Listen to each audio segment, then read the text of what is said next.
um vídeo do Vivendo no Prazer e hoje eu vou estar contando um pouquinho quais foram os critérios que eu e meu marido tomamos para a escolha do colégio do nosso filho. Então eu recebo constantemente perguntas de algumas mães, perguntando como que a gente tomou a decisão, então esse vídeo vai ser para falar um pouquinho sobre isso.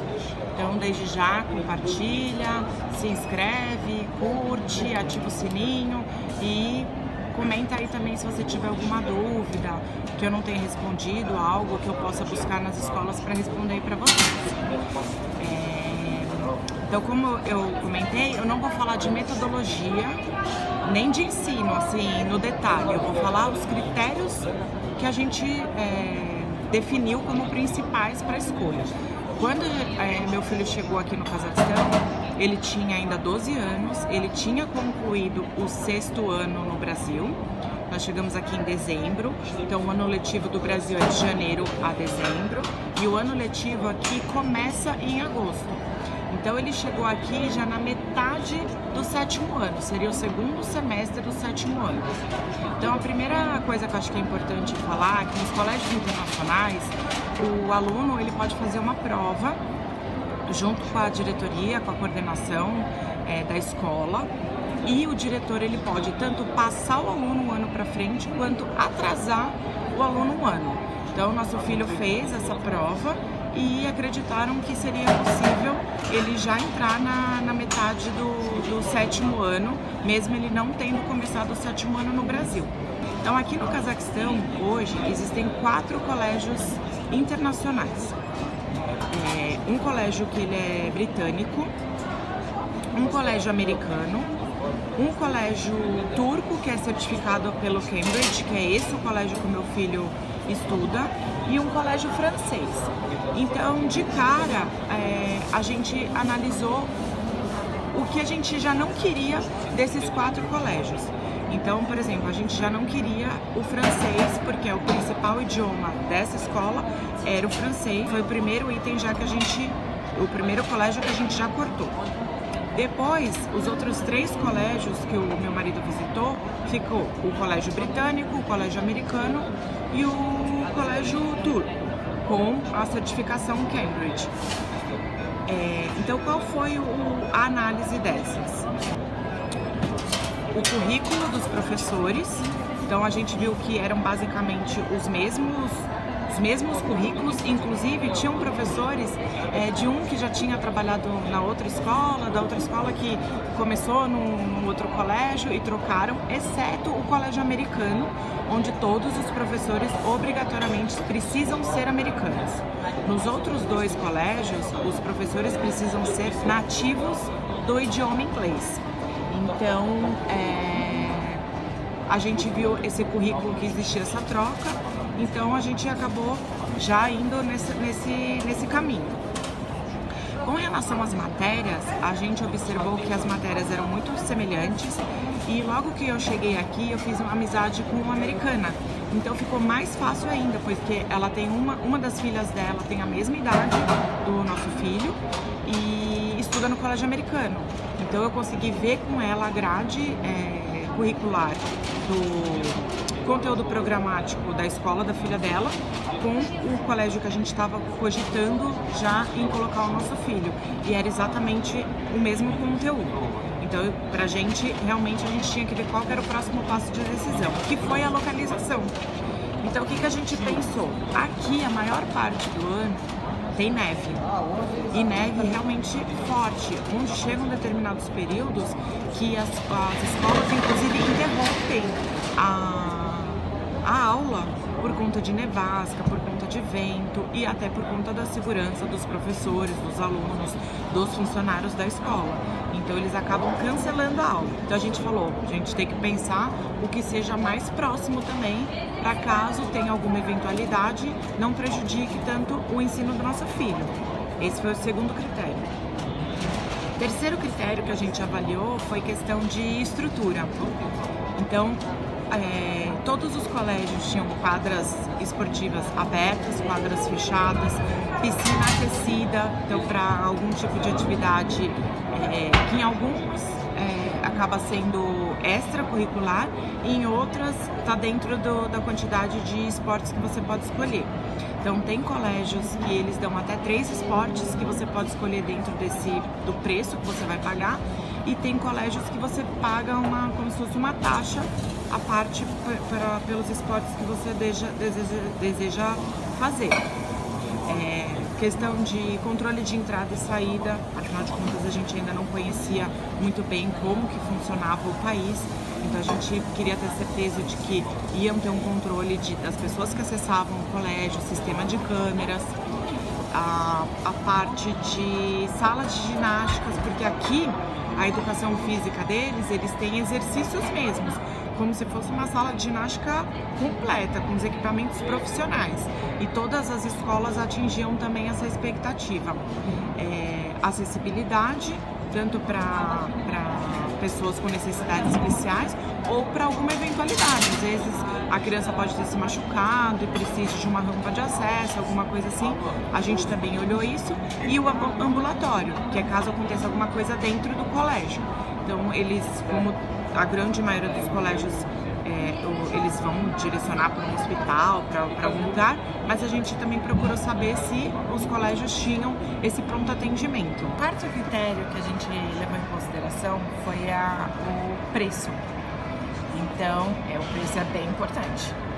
A primeira pergunta que você tem que fazer, se você estiver fazendo uma mudança ao trabalho, é se a empresa que está contratando você, ou a pessoa que, o motivo que vocês estiverem mudando, se essa empresa paga alguma parte ou integral o ensino de um filho, 2 filhos, quanto for. E se essa empresa tem a parceria com algum colégio. No nosso caso, a empresa não pagava nada e a empresa também não tinha parceria com nenhum colégio. Inclusive, eles não recomendaram nenhum colégio pra gente. Eles totalmente se eximem dessa responsabilidade. Eles só falaram que tinham colégios internacionais na cidade que a gente ia morar e todo esse trabalho de visitação, tudo foi feito por nós. Na verdade, pelo meu marido, porque eu ainda não estava aqui. Então esse é o primeiro ponto. O segundo ponto é que no Brasil, a gente tem o hábito de pagar mensalmente a escola. Pelo menos nos colégios que meu filho estudou no Brasil, a gente podia pagar mensalmente. Se você quisesse pagar o semestre ou o ano inteiro, você podia pagar e aí você tinha um desconto. Mas você tinha as opções de pagar mensal, semestral, anual. Aqui, o expatriado, só o expatriado, tá? O primeiro ano, o primeiro contato do estudante com o colégio, ele tem que ser pago à vista. Então você vai pagar uma vez só. E por que eu falo isso? Porque existiram alguns profissionais que vieram na mesma condição que a gente e que vinham de países que também funcionavam como no Brasil, que era essa possibilidade de pagar mês a mês, e com mais de um filho, não foi um casal só, tiveram vários casais e se depararam com essa situação. E aí ficou uma situação bem complicada, porque eles tiveram que ir atrás de colégios locais, onde não tinham inglês, onde era russo e cazaque, e conseguir colocar os filhos em colégios particulares, porque no colégio público o expatriado não pode estudar. E a sorte desses casais é que os filhos eram pequenos, então tinha filho de 2, 3 anos, então fica mais fácil da criança se adaptar ao idioma.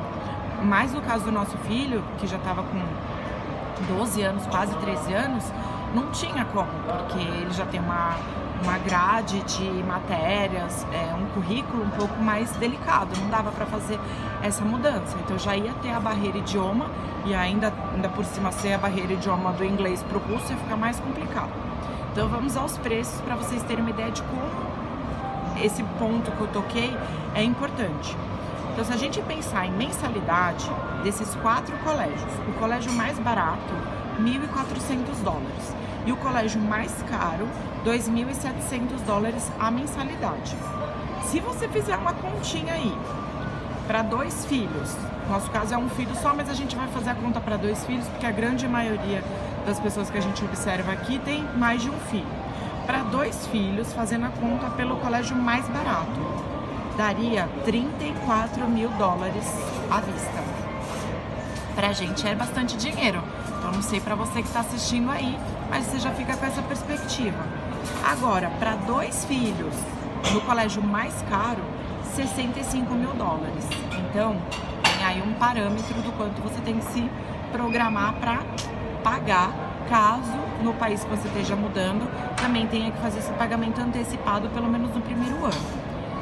Quando tem o segundo filho, eles falam que concedem um desconto, mas para você ter uma ideia, esse desconto não chega a 5%, é uma média de 3% de desconto nesse valor à vista. Depois, no segundo, nos outros anos, eu não sei como funciona, porque a gente não perguntou. Dentro da questão preço, o que vale avaliar, e aí eu volto até com esse tema dentro da estrutura, é a alimentação. Então você precisa checar se a alimentação está inclusa nesse valor, porque nos colégios internacionais, a grande maioria, você vai entrar de manhã e você vai sair só no meio para o final da tarde. Então, você vai pensar um café da manhã, dependendo da sua rotina, né, que seu filho vai ter que ter, um lanche da manhã, um almoço e pelo menos um lanche da tarde. Então, no caso do nosso filho, a alimentação não estava inclusa. A gente tinha que pagar por fora, é uma empresa terceirizada. Então você negocia direto com essa empresa, mas no caso da alimentação você tinha que pagar 6 meses antecipado, não precisava pagar o ano inteiro antecipado, 6 meses no primeiro contato era antecipado. E aí eu volto no quesito estrutura nesse tema alimentação, porque quando a gente vai visitar a escola, eles agendam um horário, e não necessariamente o horário que você agenda para visitar vai estar em funcionamento o refeitório. Então você vai olhar as mesas, a limpeza, a estrutura, e você não necessariamente vai olhar a comida. E isso foi um ponto que a gente falou, é melhor a gente pagar a alimentação, porque a gente não conhece como que vai ser o esquema dele ter que sair, parar, comprar, como que vai ser, então vamos deixar incluso e fica o acesso livre para ele. Mas ele estranhou muito a comida. E depois ele foi descobrir que vários amigos dele levavam marmita, e aí tem a estrutura dentro da cantina que você pode esquentar e usufruir, lavar os seus talheres, o seu prato, tudo direitinho, e não necessariamente pagar. Então, assim, não tem a opção de você falar assim, eu só quero pagar o café da manhã, eu só quero pagar o almoço. Ou você paga o pacote da alimentação, ou não. Então, isso acho que é um ponto de preço e estrutura que você tem que avaliar. Então, tentar agendar em um horário que você consiga ver como que é a alimentação, não precisa comer, mas que você consiga ver a alimentação que o seu filho vai estar tendo e que você consiga ter ou não a flexibilidade de escolher a quantidade de alimentações, tá? E aí, para continuar esse filme, eu vou trazer um convidado super especial, que é o meu filho, para responder algumas perguntas que eu abri uma caixinha lá no Vivendo no Cazê, no meu Instagram, para as pessoas colocarem o que queriam saber por parte dele, da escola e do ensino.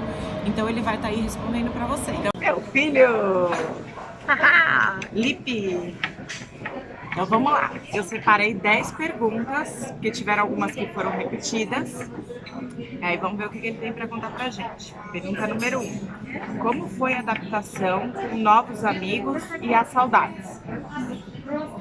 Eu acho que a adaptação de amigos foi uma parte difícil, porque tem essa coisa de cultura, a língua que eu não sabia falar inglês, então a comunicação em si era difícil. E as saudades, eu acho que no começo foi complicado, mas com o tempo você se acostuma, então não é um grande problema. Próximo. Pergunta número 2. Se pudesse escolher depois de ter mudado, iria? Gostou da experiência?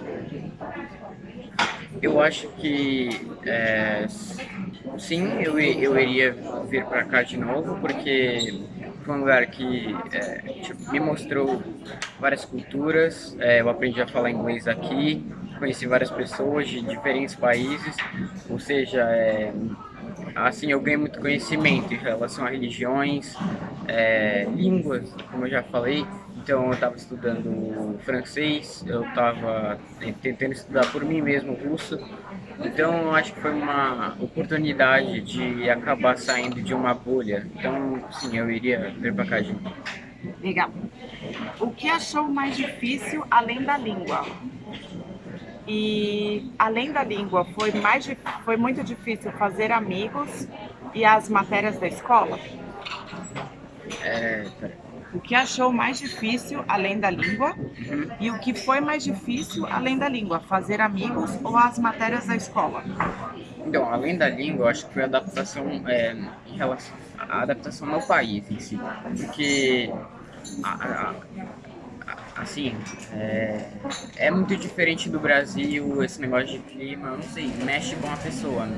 Mexeu comigo, então acho que a adaptação no país e a matéria da escola, porque, tipo, eu tava no sexto ano e eu acabei que eu fui pro final do sétimo ano e já do final do sétimo ano eu peguei matérias que eram diferentes, como química, física, biologia, então foi complicado.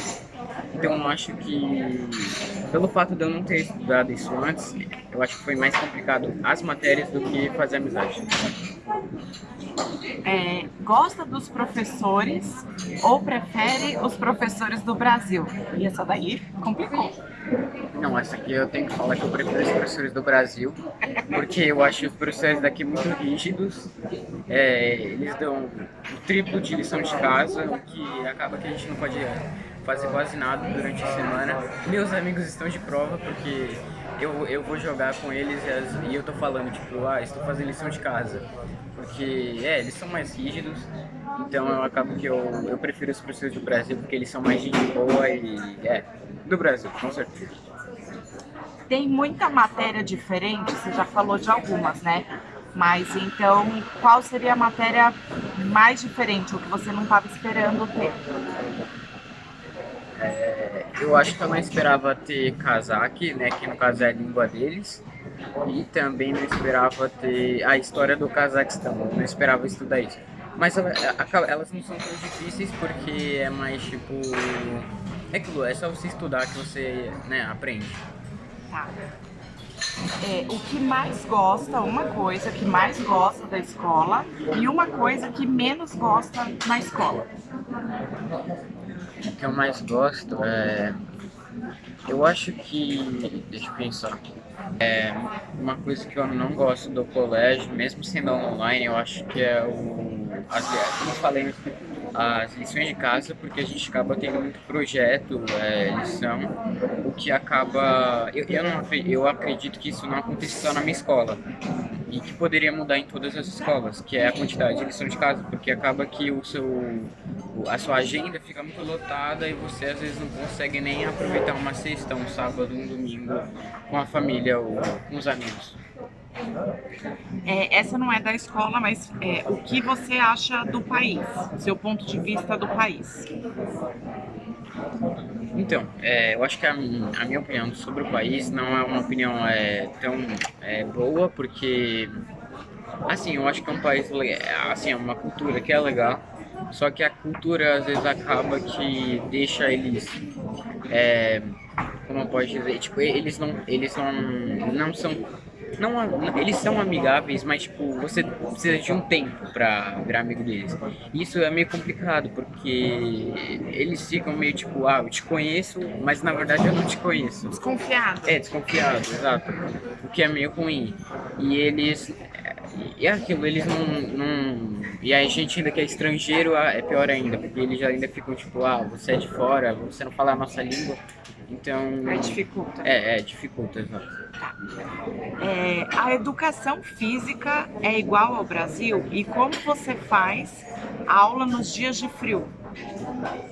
Não, a educação física aqui, ela é bem diferente do Brasil, porque aqui a gente tem, pelo menos na minha escola, a gente tem 2 aulas de educação física, ou seja, 2 horas, e a gente faz realmente exercícios, não fica tipo, sei lá, hoje na aula nós vamos jogar futebol. Não, a gente vai lá e fica fazendo exercício para depois, sei lá, em 20 minutos a gente joga rugby, basquete, tênis, alguma coisa assim. E em dias de frio não é um problema porque a gente faz na quadra e tem aquecedor na escola toda, então não é um problema. Legal. A escola que você estuda aí é muito diferente da escola que você estudava do Brasil, tanto a estrutura quanto a metodologia? Eu acho que sim, porque no Brasil, por exemplo, a gente tinha lá as salas assim, em estrutura, acho que sim, porque tipo, a gente vai lá, faz a aula, daí no recreio a gente já sai, pode ir, sei lá, ir no pátio, que é lá embaixo, ir na quadra, ou no nosso próprio corredor tem uma cantina. Então é diferente, tipo, em cada andar tem uma cantina. Então eu acho que a estrutura é diferente e a metodologia ela também é diferente porque em relação, tipo, no Brasil você faz todas as aulas, geralmente, numa aula, pelo menos no meu colégio no Brasil, em uma sala só. Aqui não, aqui tipo, você faz uma aula, daí você troca de sala, vai para outra sala, daí você, sei lá, tipo, eu tenho aula de matemática, troco de sala, tenho aula de inglês, troco de sala. Então, Ah, eu acho que entendi. Não é o professor que muda de sala, é vocês. exato. São vocês que mudam. Ah. Aí a última pergunta. Você já fez boneco de neve?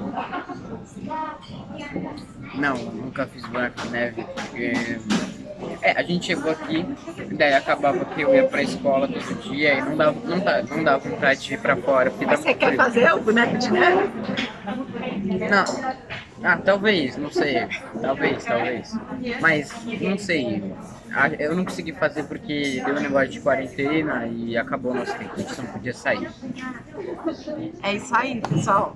Espero que a gente tenha respondido todas as perguntas. Né, Lipe? Uhum. Obrigado, Lipe, por ter dedicado o tempo aqui com a gente, respondendo todas essas perguntas. E não esquece de Se inscrever, deixar o like, compartilhar. E ativar o sininho. ativar o sininho.